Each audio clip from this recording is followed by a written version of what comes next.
Sri Ram, Jai Ram, Jai Jai Ram Om. Sri Ram, Jai Ram, Jai Jai Ram Om. Sri Ram, Jai Ram, Jai Jai Ram Om. I bow to Lord Rama in you and in all. I remember a very interesting evening many years ago. I had to go into an area that was very worldly. I could feel the consciousness of people trying to draw me as though they were drawing everybody into this worldly state of mind.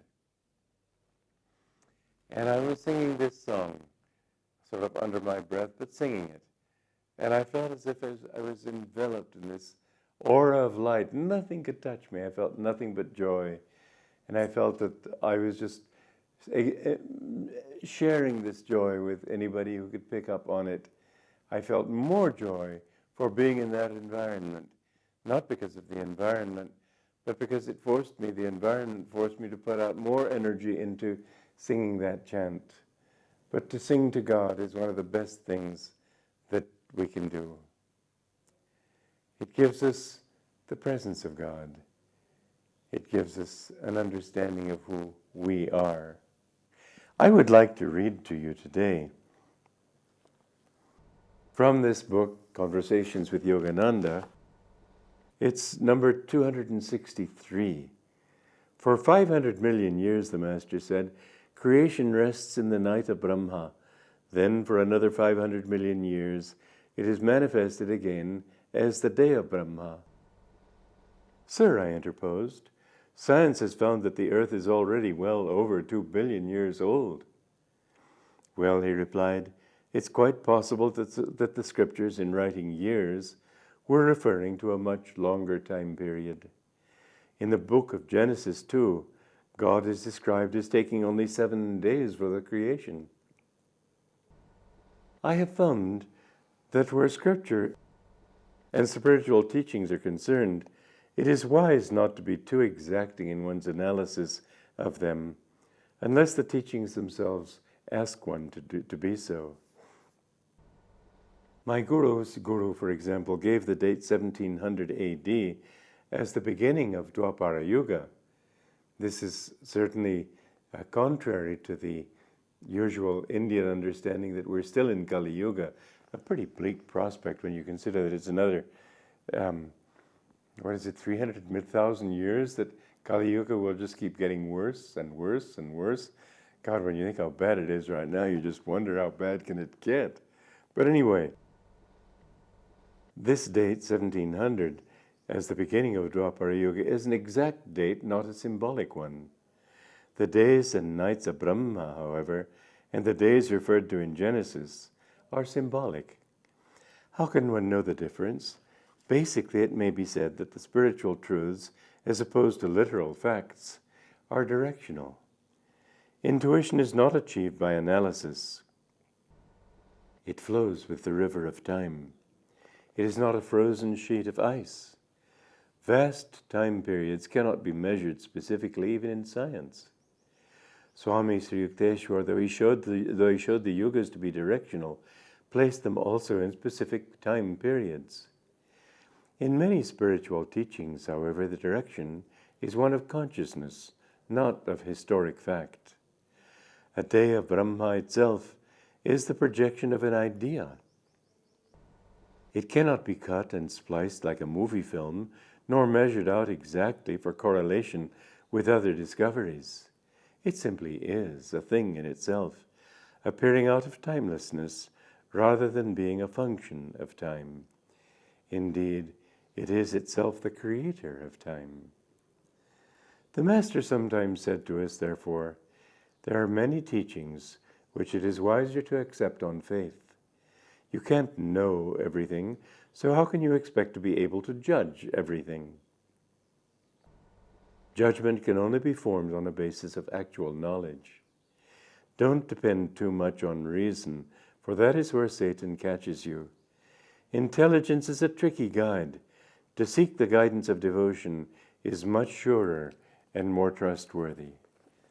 Now, this is a very important teaching, because there are things in Scripture which seem contradictory to facts as we know them, but most of them, it's because they are directional. This is one of the great debates in modern philosophical studies of ethics, for example. They don't understand, and it's a book that I've written actually, it's called Crises in Modern Thought. Well, the new version is called Out of the Labyrinth. I changed the name. But I pointed out in this book something that I learned in India, that values are directional. You can't say that it's absolutely this or absolutely that, because it depends on who you are, what your background is. But the direction is universal. This is the important point. It isn't as if by being directional there's no substance to any value. It's that you can be more good or less good. You can be more kind or less kind. You can be more truthful or less truthful, but it's a universal thing. There's always a direction. As somebody said to my guru, is there any end to evolution? He gave a very interesting answer. He said, there is no end. You go on until you achieve endlessness. This is a way of thinking that modern education doesn't prepare you for. It's hard to think in terms of directions. It's hard to think. We like to think in terms of fixed values, fixed definitions. This is the educational system that has been imposed on India from the West. But in fact, truth is always a direction towards something that finally can have no definition. You cannot define such an Ananda. It's eternal existence, consciousness, bliss, everything. But how do you define these things? This was one of the problems that Descartes had with consciousness. He tried to think, well, how do I know that I exist? Finally, he came up, because he was a Western scientist and had been trained in that system, finally he said, I think, therefore I am. Well, that's not a proof at all. You think, your thinking is a relative thing. You can't say that it proves your existence. It's your knowledge, your consciousness that makes it possible for you to think. A computer can think, but it doesn't know that it exists. Your knowledge of your existence is an intuitive thing. You just know that you exist. And so to try to reason it out logically is not possible. There are certain things that are simply a part of our baggage that came with our coming into being. We never came into being. In fact, God didn't create you. He manifested you. There's a whole slew of truths that we've got to understand in new ways if we are to know who and what we are, what life is all about, what consciousness is all about. This is the great defect of modern science, that they think that thought and consciousness, rather, is produced by the mechanism of the brain. No. It took consciousness to produce a brain. It takes consciousness to think. Consciousness is something that, well, you've probably read books or heard about them of near-death experiences, where people on the operating table have actually gone through the feeling of leaving their bodies, and they've even, there's a lot of debate on it, but I don't see how you can doubt these things. They've seen things in other rooms that they couldn't have known lying on that operating table, and they were right. There was one lady I read about her. She had a near-death experience, and later she met her brother, and he was out in the lobby waiting for news about this operation, and he couldn't believe that she had left her body consciously and was aware of what was outside her body. She said, yes, I know what you were saying. You were saying that it looks like the old girl's just about ready to kick the bucket. And he was very embarrassed that she had heard him say those words that didn't sound respectful. He didn't mean them disrespectfully, but after all, it was her brother. You know how brothers can be, and sisters too. So the near-death experience has shown, I think, fairly conclusively that consciousness doesn't depend on the working of this little brain. It can be far away. My guru, my goodness, he could tell me what I was thinking at a great distance.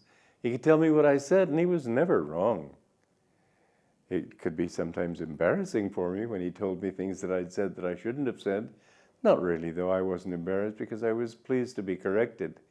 But I remember one time somebody at the Hollywood church, he was one of those people who flatter you, and I didn't like that. And when I mentioned that I was going to be giving a class the next Wednesday, he said, well, I'll be sure to be there. Well, I knew he'd have been there anyway, so I very ungraciously said, well, if you're going to come, then please check people's pockets to be sure they're not bringing vegetables to throw at me. It wasn't a very proper thing to say. And when I saw my guru next, he said, oh, by the way, when you're talking to people, don't talk about throwing vegetables. It's not dignified. Well, but how could he know? Because he's not bound by that body. One time he said to somebody, you have a sour taste in your mouth, haven't you? That person said, how did you know? He said, because I'm as much in your body as I am in this one. This knowledge is something that is not bound by our brain and our ability to function. And truth itself is without any kind of boundaries, without any kind of fixity. It's a directional thing. You go on until you achieve endlessness. Now, in the days of Brahma, in the teachings of Scripture, you'll find that always the masters, you see, the people who come after them, and this has been especially true in the West, because Jesus really was an Oriental. He was an Easterner. He thought like an Easterner. When you read his writings from the point of view of the writings of India, you see a completely different picture of his teachings. But when his teachings entered the Greco-Roman world, then people thought that they had to reduce them to fixed things. They'd been brought up with the philosophy of Aristotle. And so they were trying to say that he means exactly this. And there have been debates on dogma in the West, far, far more so than here in India, although they have occurred here also. People in general tend to try to fix what their gurus said and say they meant this, when in fact they only meant this for this particular moment, this particular circumstance. Truth must be understood then like a wave. You know, when a wave moves, it isn't the wave that's moving. Any particular piece of water, atom, molecule of water, doesn't change its position. It may go up and down. The wave is something different. Sound waves, light waves, all waves they're not displacing anything. They're not moving anything. It's another. We have to think differently. The wonderful thing about science is, modern science, it's teaching us to think differently. But everything that science is doing, it's corroborating what was taught in the ancient scriptures of India. I don't know any scripture, quite honestly, that matches India in its breadth, in its subtlety, and above all, there's no other scripture, or I should say no other religion, because many great masters taught these things. Jesus did, Buddha did. But no other religion that I know of teaches moksha, only Hinduism. That your job is to get out of the ego and to realize that you are Brahman, that you are one with everything. This is an extraordinary concept. When you understand that, then don't try to reduce religion to fixed principles.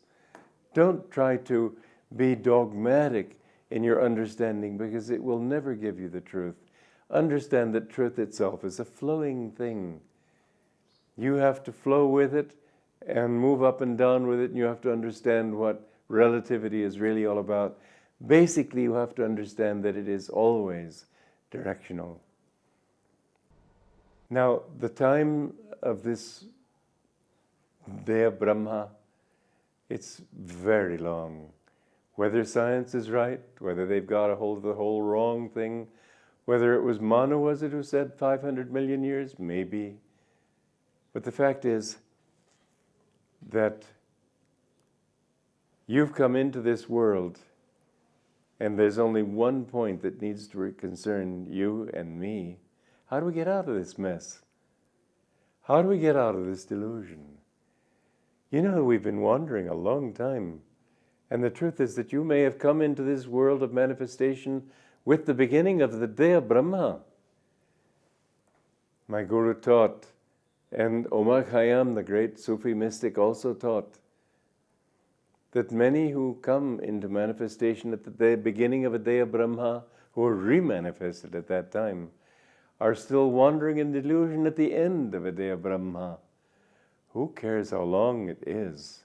The thing is, what do you do about it? How do you get out of it? This is what we need to understand. Don't try to understand the scriptures too much with your intellect. I've learned that the intellect can be a help, yes, but it can also be a very treacherous help, very treacherous weapon. I've listened to the devotees of different masters, different saints, and I've seen that they themselves get all twisted up as to what those saints are really saying, because they're so subtle. The truth itself is so subtle. Something Ananda Ma said, it's not so easy to understand. Speaking of Brahman, she said, it is and it isn't. And neither is it nor is it not. Now, how do you figure that one out? I think that they teach these things to help us to break this thought that we can get it in a little capsule and figure it out for once and forever. Flow with it. The truth is always far more than you think that it can possibly be. God cannot be understood with the intellect. You have to become the wave of the infinite. You have to flow with that truth. And then you will see that actually to understand truth is basically it's fun. Bliss is what it's all about. I remember my Guru when he would sometimes talk about some job that needed to be done. And I wasn't involved in that particular job, so I would just sit there and meditate. And I would feel emanating from him such bliss. That was his reality. There was another Guru, I think it was Ramakrishna, he died of throat cancer. And a disciple very pityingly said, Master, how are you? And the Master went into this harrowing description of what he was going through. And this disciple was feeling more and more joy the whole time, till finally said, Master, don't say more. I know how you really are. And the Guru smiled and said nothing. Don't think that you can figure it all out with your mind. Just try to be. Flow with the tides of time and inspiration. Life, my dear friends, is a dream. Joy to you.